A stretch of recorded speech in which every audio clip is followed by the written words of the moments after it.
Hey everyone, welcome back to my channel, or welcome if you are new. My name is Leanne, and in today's video I'm sharing with you another what's for dinner. For the first dinner tonight I am making baked cracked chicken, and we're gonna do some mashed potatoes and a steamed veggie of some kind, probably green beans, because I think that's what I have a lot of at the moment. But the main course obviously is the baked cracked chicken, so let's get into it. All right, getting started on this baked cracked chicken, I am just cutting up about 4 or 5 slices of bacon and cooking it like that. I often cook it in the oven, but for this recipe you do want the bacon grease, so I just thought it'd be easier this way. And we're just going to get that cooked up nice and crispy. And I decided to make mashed potatoes this night as well. So I kind of peeled, not completely, but roughly peeled and cut up some potatoes, and I've got them in water coming to a boil. So once your bacon is all cooked and crispy, you're gonna take the bacon out, but make sure to leave the bacon grease in there and add in a little bit of oil. I think I used avocado oil, and I'm just adding in my chicken breasts into the pan. And we're just gonna cook this for about 2 to 3 minutes per side. I'm seasoning with salt and paprika and garlic powder, and then you could also do black pepper, but I don't like to cook with black pepper, so I didn't. And we're just cooking this, like I said, 2 to 3 minutes per side. We'll continue cooking all the way through once you put it in the oven. And then when you flip the chicken, you want to add in a little bit of butter. That's what the recipe said. I don't know how necessary it was, but I mean, butter is always good. And so I'm just seasoning the other side. Once this chicken is done, you're going to, actually while this chicken is cooking, sorry, I'm going to make up the cream cheese mixture. We've got 4 ounces of softened cream cheese and adding in about a tablespoon, well I think I did more because I like it, of my ranch seasoning. You can either make your own or use the store-bought. I will write out my recipe that I use. It's not mine, but it's the one I use. I don't remember where I got it from, but I'll write that out in the description box below. And then once the chicken is cooked a couple minutes on each side, we're gonna put it into a greased baking dish. We're gonna put the cream cheese mixture on top along with some bacon and some shredded cheese. I think I use Monterey Jack because my store has been out of the white sharp cheddar lately for some reason, and I like the white versus the yellow. So anyways, just whatever you want. You could probably use provolone or Swiss too, whatever floats your boat. And then we're gonna bake that in an oven at 400 degrees uncovered for 15 minutes or until the chicken is cooked through and the cheese is melty. And then when you're done, you'll garnish it with the remaining bacon, and then you can add fresh parsley and scallions if you have it. I did not, so I just left that out. So while that's cooking, I'm moving on to my mashed potatoes. I'm just showing you what I do. You can do it a million ways. I'm just mashing them. I drained them, of course, and mashing them with my little Pampered Chef masher, whatever it's called. And then I just put a little bit of butter, and I'm putting some sour cream, just what was left in a container. I kind of do it different each time. Sometimes I add cream cheese, sometimes I add milk, usually almond milk, but I don't think I had any regular almond milk this time. So I just did the cream cheese, butter, and some salt. There is the chicken out of the oven. Oh my goodness, guys, this was delicious. And then I just steamed up some green beans on the stove. And I think I just sprinkled a little parsley on top of the potatoes to make it look fancy. But obviously I'm not super fancy because I just serve out of our pots and pans. I don't use serving dishes. That's just more dishes. This dinner was so, so good. I highly recommend it. The link is in the description box. So this next recipe is called smoked sausage and zucchini skillet.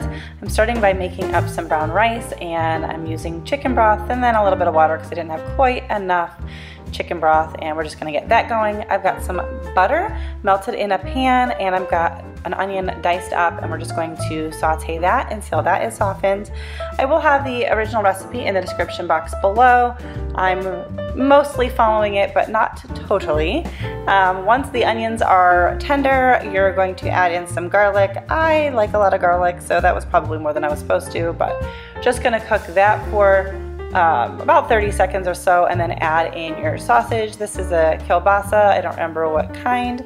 And then you're going to just stir that around and cook that until they get a little bit browned, and that just takes a little while. You'll see the bottom of the pan does get kind of black, but it doesn't bother me, and eventually all that goodness from the bottom comes up, so don't worry about that. Now the recipe calls for zucchini and yellow squash. I just had a zucchini on hand, so that's what we're using. So now that the sausage is browned, we're going to add in the zucchini, and then you could also add in, I think the recipe called for like cherry or grape tomatoes sliced, but I don't care for grape and cherry tomatoes, and I didn't have any on hand, so.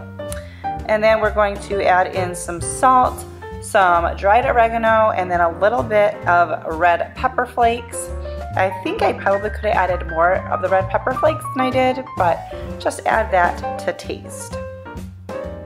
You're going to cook that for about 7 minutes or until your zucchini is tender.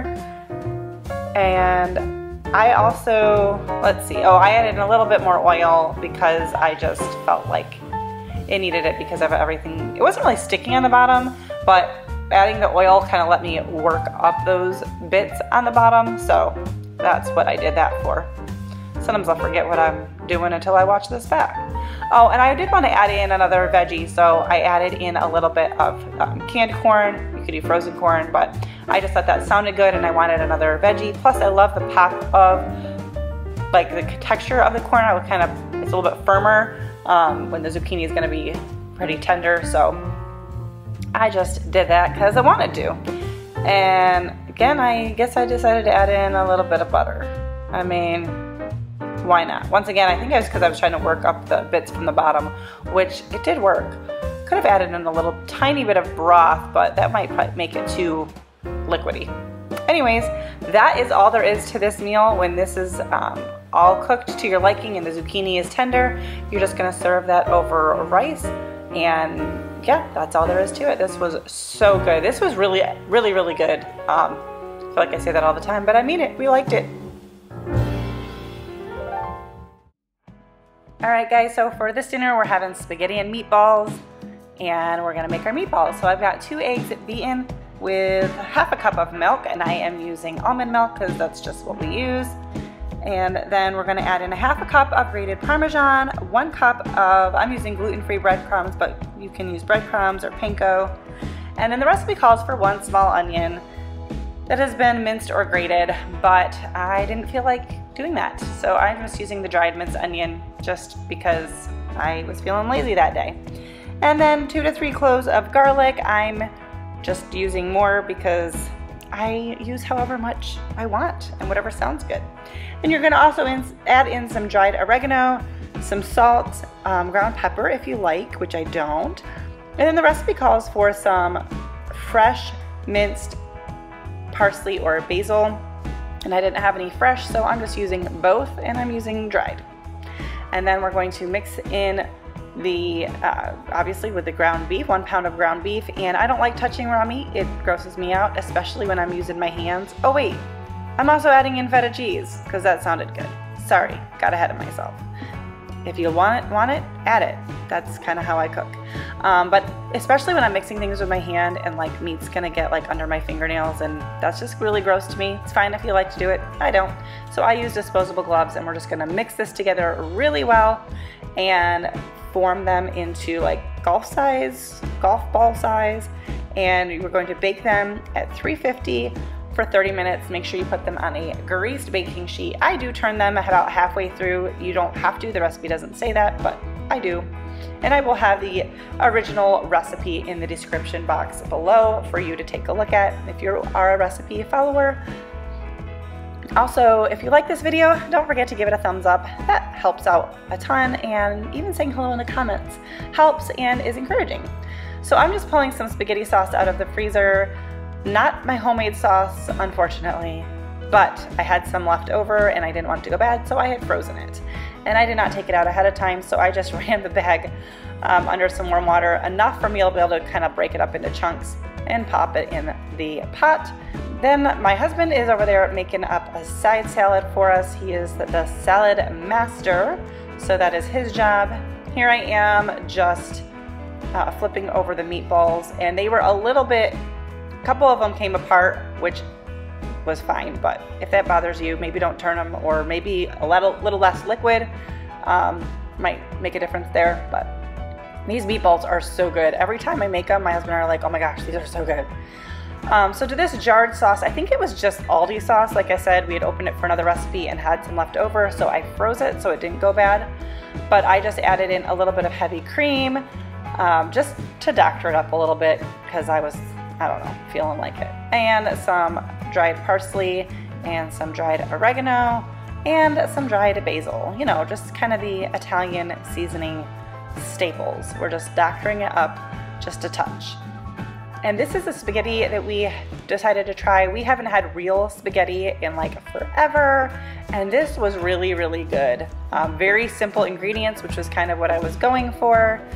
So yeah, we tried this and really liked it. We still probably, when we can, we'll do our brown rice gluten-free pasta, but I haven't been to Trader Joe's in forever and I only have a little bit left, so I saved that for another recipe.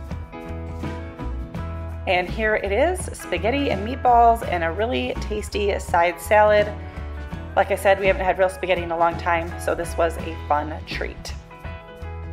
All right, so for this last recipe, I'm gonna try to tell you what I'm doing because I did not follow a recipe. This is a combination of a potato, cheesy vegetable soup, and a cheeseburger soup that I've also made, which I have shared with you before. But this was kind of a use up what you've got in the fridge kind of recipe, and it worked. So we're gonna start off with a diced onion, minced onion. I like my onion super, super small and cooked really, really well. That's the only way I like onion. So that's what I'm doing. And I've got 1 pound of ground beef that we are going to cook in this pot. It was a little frozen, I think, in the center still, but that's okay. That's ground meat, you can really get away with that. Not so much other things, but that you can. And we're just gonna cook the meat along with the onion. While that is cooking, we're gonna go ahead and get the other veggies ready, and I decided to use carrots and potatoes. I just had a small handful of like little potatoes, but we're just using what I've got, and I'm peeling them over the sink. I'm trying to get in the habit of this because it makes it a little bit easier for cleanup because I have a garbage disposal. So I don't know why I don't normally do that, but I'm gonna try to train myself. And boy, there's a mess on that counter. Okay, I didn't fully peel the potatoes. I just kind of peeled them in areas that I thought might have had something like that needed to be cut out, which it didn't really, but it let me look into it. So I don't know if that makes sense. It might not. That's okay. I'm just cutting up the potatoes and carrots, getting them into decently small pieces so they don't take a long time to cook in the soup, but that's totally up to you how you want to do that. And I'm adding in a little bit of butter, and then we're going to add in some flour and whisk that around. Now, this is me trying to not use another pot. I'm trying to dirty as little as possible. So if you wanted it to come out a little bit thicker, in a separate pot, you would probably melt the butter, whisk in the flour, and add in any milk or heavy cream and any cheeses. And then once that's all well combined, add it to the soup. But I was skipping that, so that's why I'm doing it this way. It wasn't the thickest soup, but it was really, really good. Like, my husband gave me a fist bump for this soup, so it was good. Now I've got 4 cups of chicken broth. This is my homemade chicken broth, which is why it's in bags. But then I realized I should have taken more out of the freezer. So I also used a carton of chicken broth as well. And I forgot to add garlic when I was doing the beef and onions. So I added in some garlic powder and some salt here. And then we're adding in the vegetables. And it's really hard to do this without it splattering the liquid everywhere and getting burnt and making a mess.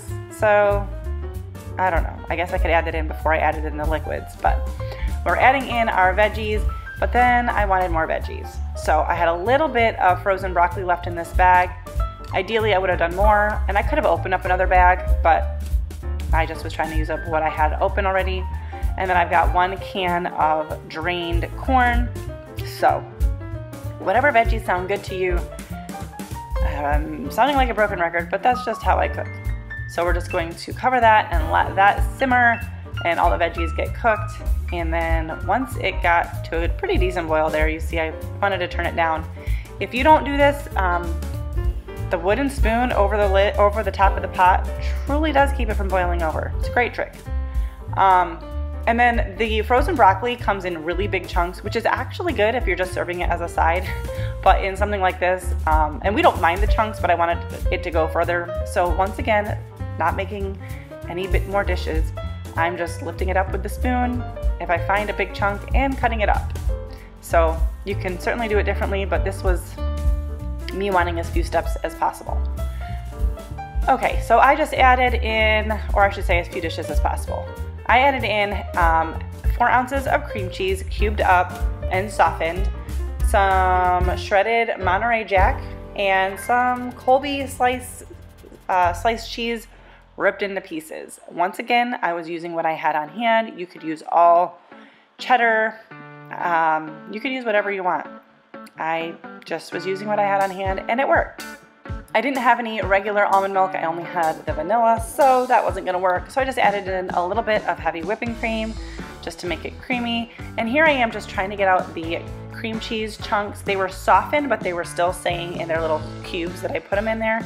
So I was just, whenever I found one, kind of smashing it against the side of the pot, or then I grabbed a spoon and I just kind of smashed it and put it back in. We don't mind the chunks. Once again, if you did this all separately in another pot, you probably wouldn't have that problem, but hey, I didn't end up with a lot of dishes at the end of this, so my plan worked and the soup was great. After tasting it, I decided I needed just a tiny bit more salt, and then I also found some grated Parmesan in our fridge, so I added that, and I either usually do bacon or ham, but the ham was not thawed yet, so, and I didn't have any bacon. So I just used some of these cooked bacon pieces. They're not my favorite. It's not the bacon bits, it's actually bacon, but I would prefer real bacon or ham, and I couldn't just pour it in, so I was trying to get that little, packet in there that helps preserve it. I was trying to get that out without dropping it into the pot. Anyways, mixing that all together, and this dinner was delicious. Don't be afraid to experiment. Put what sounds good to you in a pot and make a delicious soup, guys. It works, and the more you do it, the better you get at it. This was so good, and we had lots of leftovers, which is always a win. Thank you so much for watching. Don't forget to hit that red subscribe button and the notification bell before you leave, and I'll see you in my next video.